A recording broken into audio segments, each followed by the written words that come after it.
शिवाय ओम नमः शिवाय ओम नमः शिवाय ओम नमो भगवते वासुदेवाय ओम देवकी सुत गोविंद वासुदेव जगतपति देह में तनियम कृष्ण त्वाम अहम शरणम गतः।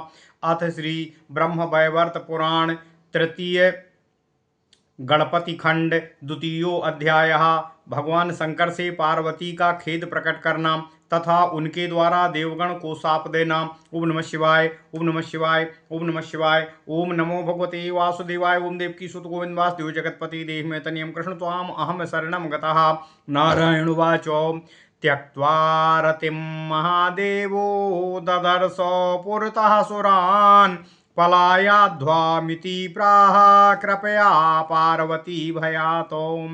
देवाः पलायिता भीताः पार्वती शाप हेतुना सर्वब्रह्मांड संहर्ता चाकंपे पार्वती भयातो।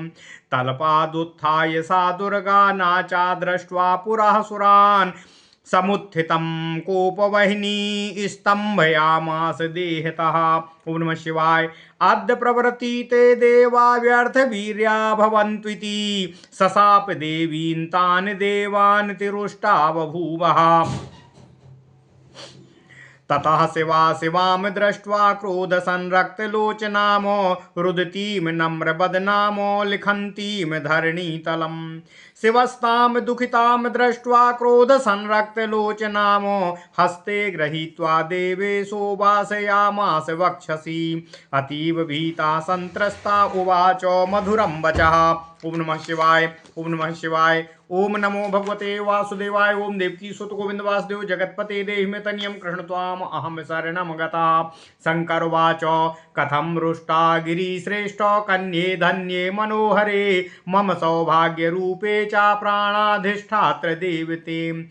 किं ते भीष्टं करिष्यामि वद मां जगदम्बिके ब्रह्मांड संघे निखिले किं साध्या मिहावयोः। अहो निरपराधं मां प्रसन्ना भव सुंदरी और दैवाद ज्ञात दोषस्य शांतिं मे कर्तुमर्हसि। ओम नमः शिवाय। त्यक्त्वा त्वया युक्ता शिवोऽहं च सर्वेषां शिवदायकः त्वया विना हरीश्वस्व त्वया विना हीश्वरस्य सवतुल्यो शिवा सदा। त्वया युक्ता शिवोऽहं च सर्वेषां शिवदायकः त्वया विना हीश्वरस्य शिवतुल्यो शिवा सदा। प्रकृतिस्त्वं च बुद्धिस्त्वं शक्तिस्त्वं च क्षमा दया तुष्टिस्त्वं च तथा पुष्टिं शान्तिस्त्वं शान्तिरेव च। श्रुत्वं छाया तथा निद्रा तन्द्रा श्रद्धा सुरेश्वरी सर्वाधार स्वरूपा त्वं सर्वबीज स्वरूपिणी। स्मृत पूर्वं वदः वचा साम्प्रतं सरसं शिवे त्वक्तो त्वत्कोप विषय संदग्धं द्रुतं जीवस्य मां मृतम्। ओम नमः शिवाय। शंकरस्य वचा श्रुत्वा क्षमायुक्ता च पार्वती उवाच मधुरं देवी हृदयेन विदूयता। पार्वत्योवाच किं त्वाहं कथयिष्यामि सर्वज्ञं सर्वरूपिणम् स्वात्मा राम पूर्णकामं सर्वदेहस्वस्थितम्। ओम नमः शिवाय। कामिनी मानसं कामं प्रज्ञं स्वामिनाम वदेत् सर्वेषां हृदयज्ञं च हृदिष्टं कथयामि किम्। सुगोप्यं सर्वनारीणां लज्जा जनन कारणम् अकथ्यमपि सर्वासां महेशो कथयामि ते। सुमुखो मध्ये स्त्रीणां च विभवेषु सुरेश्वर तत्पुंसां सह संभोगो निर्जनेषु परं सुखम्।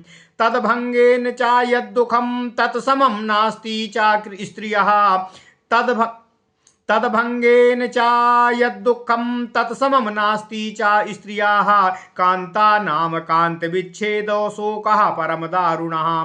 कृष्णपक्षे यथा चन्द्रो क्षीयमाणो दिने दिने तथा कान्तं विना कान्ता क्षीणा कान्तो क्षणे क्षणे। चिंता ज्वरश्च सर्वेषामुपतापश्च वाससामो साध्वीनां कान्तविच्छेदस्तुर्गाणां च मैथुनम्। रतिभंगो दुःखमेकं द्वितीयं वीर्यपातनं दुःखातिरेकी दुःखं च तृतीयमनपत्यता त्रैलोक्यकान्तं कान्तं त्वां लब्ध्वापि न च मे सुतः और यह स्त्री पुत्र विहीना च जीवनं तन्निरर्थकं जन्मान्तर सुखं पुण्यं तदो तपोदान समुद्भवम जन्मांतर सुखम पुण्यम तपोदान समुद्भवम और सद्वंश जात पुत्रश्च परत्रेह सुखप्रदः सुपुत्रः स्वामी निरसोषश्च सुपुत्रः स्वामिनो स्वामिर्नोषश्च सुपुत्रः स्वामिनिरोषश्च स्वामी तुल्य सुखप्रदः कुपुत्रश्च कुलांगारो मनस्तापाय केवलम्। ओम नमः शिवाय। ओम नमः शिवाय। स्वामी स्वांसेन स्वास्त्रीणां गर्भे जन्म लभेद ध्रुवं साध्वी स्त्री मातृतुल्या च सततं हितकारिणी असाध्वी वैरी तुल्या च शाश्वत संतापदायिनी मुख दुष्टा योनि दुष्टा च साध्वीति त्रिधा स्मृताः कमुपायं करिष्यामि वद योगेश्वरेश्वर उपाय सिंधु तपसां सर्वेषां च फलप्रदो इत्युक्त्वा पार्वती देवी नम्रवक्त्रा बभूवः अप्रहस्य शंकरो देवो बोधयामास पार्वतीं सतपुत्र बीजं सुखदं तापनाशन कारणम् स्थितम् स्निग्धं सुरुचिरं प्रवक्तुमुपे चक्रमे। ओम नमः शिवाय। ओम नमः शिवाय।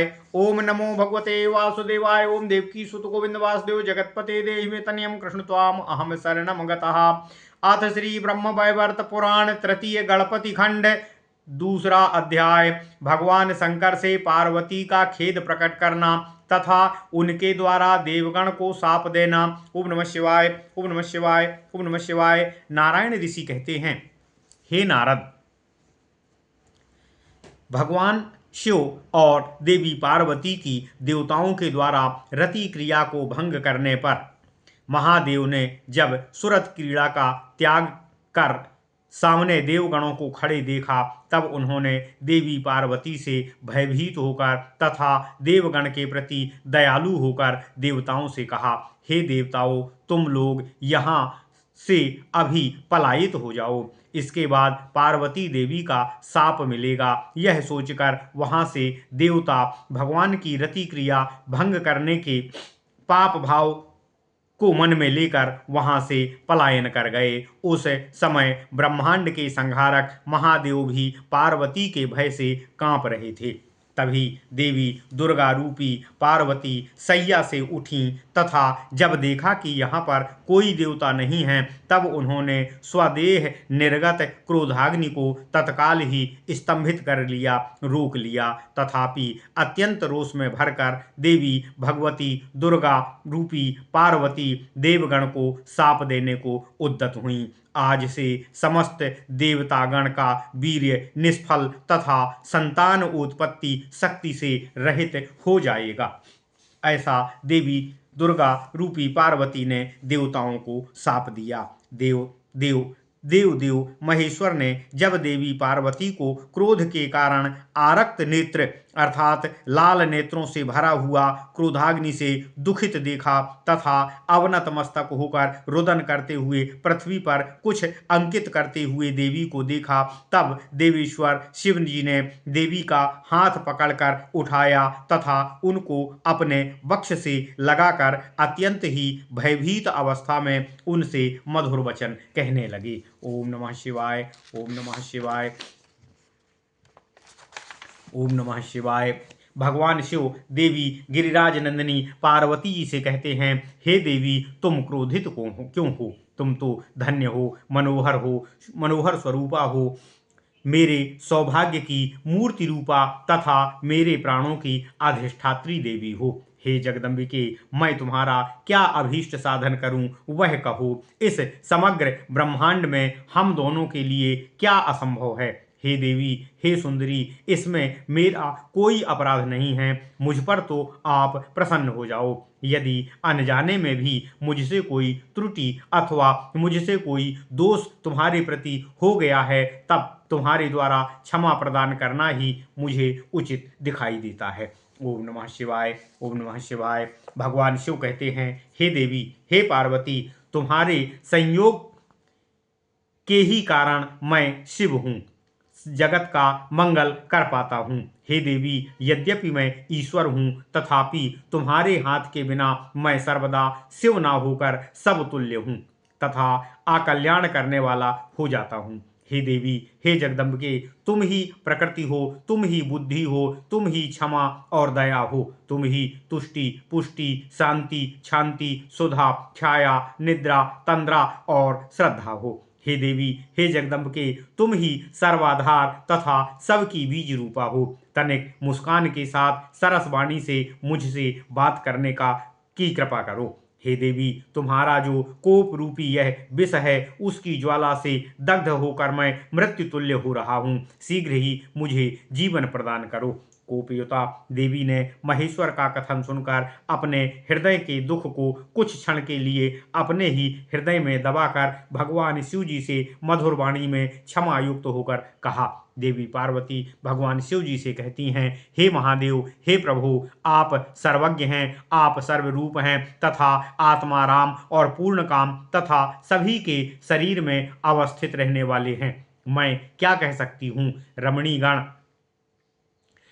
रमणीगण अज्ञ होती हैं, वह स्वामी से ही मनोवांछित इच्छा प्रकट कर सकती हैं, तथापि जब आप सबके अंतर के ज्ञाता, सबके अंतर्यामी तथा सबके हृदय में सदा निवास करने वाले हैं, तब मैं आपसे क्या कहूँ। सभी स्त्रियां अपने लिए लज्जामय बात को अत्यंत ही गुप्त रखती हैं। यह प्रसंग स्त्री के लिए कभी भी कहने योग्य, प्रकट करने योग्य नहीं होता है, तथापि मैं आपसे इसको प्रकट करती हूँ। देवी पार्वती कहती हैं, हे महादेव, हे सुरेश्वर, स्त्रियों का समस्त सुख तथा विभव है निर्जन स्थान में सतपुरुष के साथ संभोग करना। इस संभोग के समाप्त होने से ही पूर्व भंग होने पर स्त्री को जो दुख होता है, स्त्रीगण हेतु उससे बढ़कर और कोई दुख नहीं होता है। हे महादेव, स्त्रियों को पति विच्छेद का जो दुख होता है, वह अत्यंत ही उनके लिए असह्य होता है। जिस प्रकार से चंद्र दिनों दिन क्षीण होता जाता है, उसी प्रकार पति का विच्छेद होने पर स्त्रीगण क्षण प्रतिक्षण क्षीण होती जाती है, हीन होती जाती है। हे महादेव, चिंता मनुष्यों का ज्वर है, अर्थात वह क्षय का कारण होता है। वस्त्र हेतु धूप क्षय का कारण है। पतिव्रता नारी हेतु उसका पति ही वियोग का दुख का मूल कारण है। अश्व के लिए मैथुन कर्म दुखदायी होता है। मेरा प्रथम दुख है मेरी रति क्रिया में भंग करना। गर्भ न होना मेरे लिए द्वितीय दुख है और तीसरा दुख है गर्भ से संतान का उत्पन्न न होना। स्त्रियों के लिए ओम नमः शिवाय। हे महादेव, स्त्रियों के लिए कमनीय आप मेरे पति हैं, तथापि आपके द्वारा मुझे पुत्र लाभ नहीं हो सका। पुत्रहीना नारी का जन्म निष्फल होता है तथा दान से जो पुण्य लाभ होता है वह केवल परलोक में सुखप्रद होता है। विशुद्ध वंशोत्पन्न पुत्र इहलोक तथा परलोक में मूल सुख का कारण होता है। कुपुत्र तो कुलनाशक और कुलंगार अर्थात कुल के लिए अग्नि रूप होता है। वह पिता माता को मनस्ताप देने के लिए ही जन्म लेता है। हे स्वामी, हे महादेव, स्वामी अपनी भार्या के गर्भ से अपने अंश रूपेण जन्म ग्रहण करता है। पतिव्रता रमणी माता के समान होती है। वह सर्वदा पति की हितकारिणी होती है। असाध्वी पत्नी शत्रु के समान सर्वदा दुख देने वाली होती है। कटुभाषणी तथा व्यभिचारिणी भार्या को असाध्वी भार्या कहा जाता है। हे योगेश्वरों के भी ईश्वर, मैं पुत्रार्थ क्या उपाय और अवलंबन करूं। आप उपाय के समुद्र हैं तथा सभी प्रकार के तप के फल के दाता हैं। हे स्वामी, हे महेश्वर, देवी पार्वती कहती हैं, ऐसा कहते हुए अपना सिर भगवान शिव के सम्मुख नत कर लेती हैं, झुका लेती हैं। तब भगवान शिव जी हंसते हुए देवी पार्वती को प्रबोधित करने लगे। इसके बाद भगवान शिव ने सतपुत्र लाभ प्राप्ति हेतु सुखकर, संतापहारी, परिमिति, मनोहर और रुचिकर वाक्य देवी पार्वती से कहा। ओम नमः शिवाय। इति श्री ब्रह्मांड महापुराणे गणपति खंडे नारद नारायण संवादो नाम द्वितीयो अध्यायः। ओम नमः शिवाय। ओम नमः शिवाय। ओम नमः शिवाय। ओम नमो भगवते वासुदेवाय। ओम देवकी सुत गोविंद वासुदेव जगतपते देहि मे तनियं कृष्ण त्वाम अहम शरणम गतः। ओम नमः शिवाय। ओम नमः शिवाय। ओम नमः शिवाय। ओम नमः शिवाय।